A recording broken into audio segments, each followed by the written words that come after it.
Alright guys, just making another journal entry here in the trains. This is another MARX Clockworks wind-up I picked up. You've seen this in the past video I showed you. I believe this runs better than the Commodores, and I think it's because of the resistance that it has.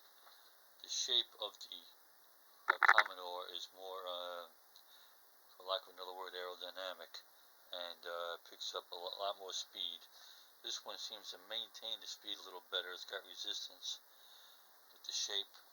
Okay, it's like hitting a solid wall here as it goes around, as opposed to the Commodore, which is slanted. And as little as that is, in perspective, I think it means a lot.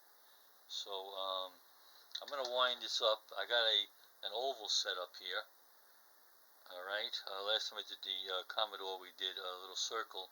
This time, I just, I added straight pieces to it, and I made an oval. And I got 3 cars lined up here. I'm going to wind this up to the max, as much as possible. Okay, and my goal is to see if I can get 6 laps with this all the way around this oval, pulling 3 cars.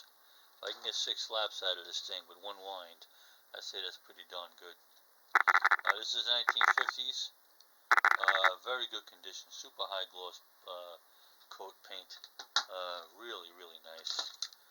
I took it all apart, cleaned it up, oiled it, greased it. It does have the sparkler in there.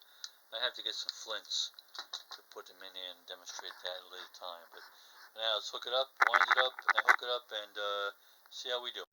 Alright guys, we got it all wound up. It took approximately 11 to 12 turns. Okay, that's quite a bit. I did the Commodore, I only did about 6 or 7 turns, I believe, maybe even less. And so I maxed it out to 12 turns approximately, and we're pulling 3 cars. Okay, the tender, okay, a flat car, and the caboose. So let's see what we can do here. See if we can get at least 6 out of her without going off the rails.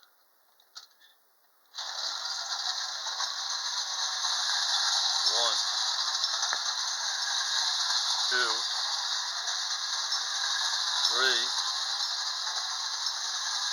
4,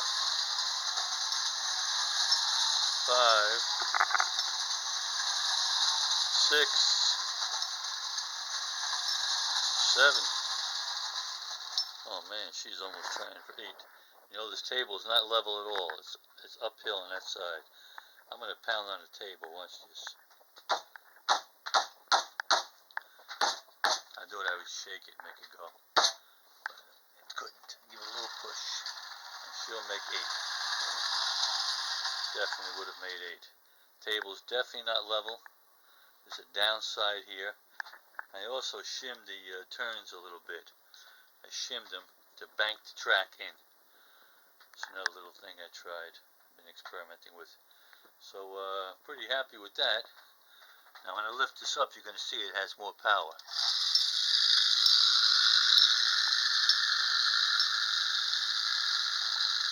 So if it was on a perfectly level track and everything was perfect, I think it would do at least 8 if not 10 laps.